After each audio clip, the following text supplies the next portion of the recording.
So there was a big podcasting convention conference that took place last week, and I wrote about it because Ben Shapiro and the Daily Wire were apparently there. And, just kind of hung out. The Daily Wire had a booth. Ben Shapiro took some pictures with some folks. And that was really it. And then, the next day, it's called Podcast Movement. That's the name of the event. They put out a statement. Oh, Batya, this statement. Hi, folks. We owe you an apology before the session kicks off for the day. Yesterday afternoon, Ben Shapiro briefly visited the expo area near the Daily Wire booth. Though he was not registered or expected, we take full responsibility for the harm done by his presence. There's no way around it. I gotta read this whole thing. It's just too priceless. We agreed to sell the Daily Wire a first-time booth based on the company's large presence. The weight of that decision is now painfully clear. Shapiro is a co-founder. A drop-in, however unlikely, should have been considered a possibility. Wait, there's more of this. Where's the rest of it? I gotta find the rest of this. There's more than that. Come on. But can you believe that? They deleted some of them. Wait, I have them in my. They say that those of you who called this unacceptable are right. In 9 wonderful years growing and celebrating this medium, we've made mistakes. The pain caused by this one will always stick with us. So I don't know, where were you? This is we'll always remember where we were on 9/11 when we found out that, everything's going to be shut down for the pandemic. Where were you when Ben Shapiro appeared at Podcast Movement? I have to say, it's hilarious, but also I feel really sorry for these people. They truly feel the trauma. They're not being cynical. They really feel it. And it's really sad, to get to a place where you can have convinced yourself of this. It's truly, truly sad. And, part of me is they have so much, this worldview, the kind of the view that, just Ben Shapiro's presence is traumatizing, right? The people who hold that view have an insane amount of cultural power. So there's the whole cry bully thing, right? These people actually have a lot of power, right? And so they are using this faux vulnerability in order to sort of wield immense amounts of cultural power. But at the same time, they really believe it. And there's something so sad about that. The self-imposition of weakness and vulnerability and trauma to the point where you truly feel that. I do feel sorry for them. What about you? I did ask Ben Shapiro for a comment to confirm that he was there and find out if he was was he in full Joker regalia, running around with a knife or something, stabbing people. He said, I was in the room and standing there breathing oxygen. That's the entire story. That's literally it. And so, of course, the Daily Wire made fun of this, and they created a little video about it. Let's play that. Yesterday afternoon, Ben Shapiro briefly visited the PM22 Expo. Though he was not registered or expected, we take full responsibility for the harm done by his presence.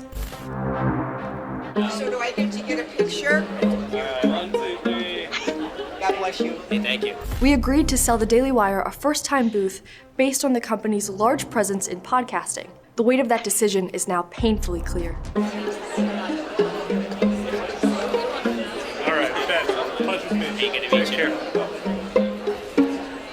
During event planning, the dangerous nature of the company's messaging was overlooked.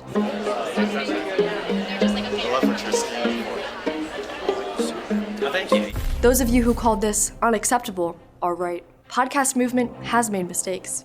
The pain caused by this one will always stick with us. Yeah, thanks for everything you do. Thank you so much. I appreciate it. Thank you. I'm excited about it. No, that's great. Thank you so much for coming. This is huge. Of course. Thanks a lot.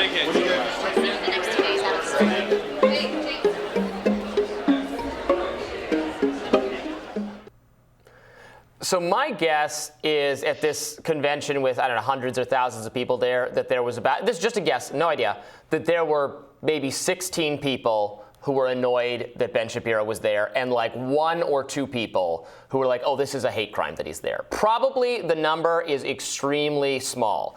So the worrying thing is that and I reached out to Podcast Movement for a comment, they didn't respond.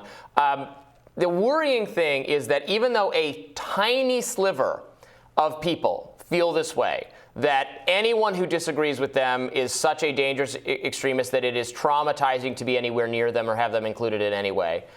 That the group of people who feel that way it's small. It's pretty small.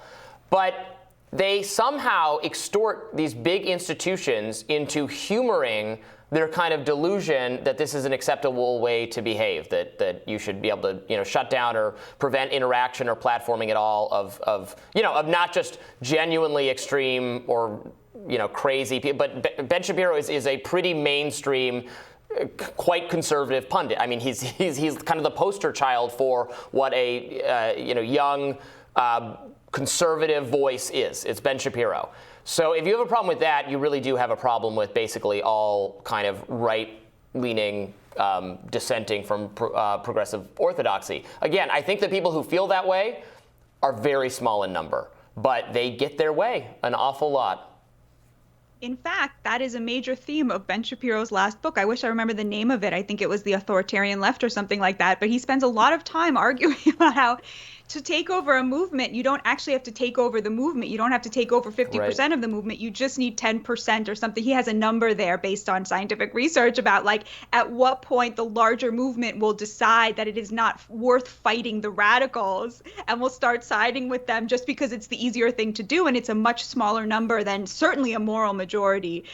So it's ironic that you bring that up. It's not right. It's not a majority on campuses. I saw that when I visited campuses for my own book. The more elite and expensive, fancy liberal arts you go, then you're increasing the percentage of people who feel this way. But, we're talking, average state school, it might be 5 or 10%. It might be 25% or 30% at some institutions. But almost nowhere is it like half of people wanting all dissent shut down because it's traumatizing. So you're right. You're talking about tiny numbers of people who then have left campus and gone to have spaces where that kind of person gets hired, entertainment companies, media companies, maybe the legal field, even the business field to some extent.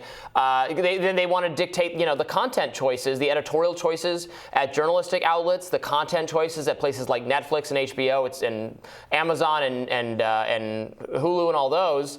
And that, then you start to see, in some cases, we have seen the kind of humoring of even the unpopular woke perspective that the audiences, the viewers, the readers, the subscribers don't feel that way at all. They're not representative, but the companies have felt they need to do what those people want. And I've actually been heartened, at least in this category, the entertainment category, Netflix putting out that kind of very powerful statement in the summer that no, we're not doing any more of this kind of self-censorship to please people. If that's the kind of thing you're looking for, you shouldn't work here.